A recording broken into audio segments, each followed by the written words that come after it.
Hi, my name's Peter McLaughlin. I'm an agronomist with the Riv Co-op.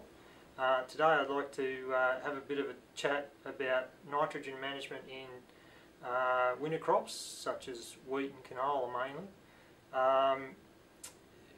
As we all know, it's been a very wet 2010 and 2011.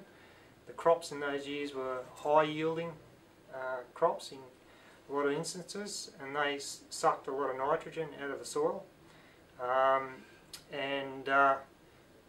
That also led into a wet summer. Our last summer we had was wet. The summer weeds that grew and the leaching that the rain caused meant more nitrogen was lost. And so the point today I'd like to make is many paddocks that have been put back into crop this year, particularly those ones that have had big crops on them in 2010 and 2011, will be running short of nitrogen.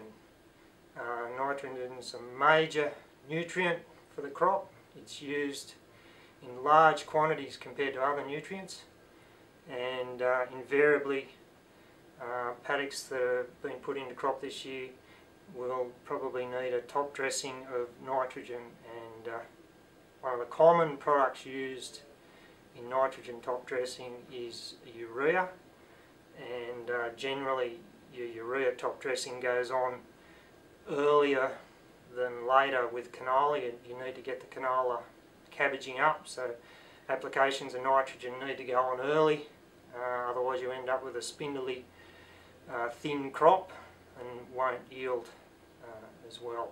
Wheat, you have a little bit more time and you can apply your nitrogen a bit later in the life cycle of wheat.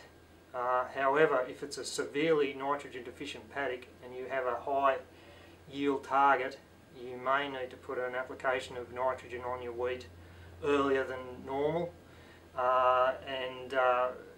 Look, it's very complicated, and I can't give a one fit scenario for everybody. I would suggest that you come to the Riv Co-op and speak to one of the agronomy team at the co-op, and we can work out a nitrogen management plan for you for this year. But it's already July, so July and August will be the big months for top dressing nitrogen.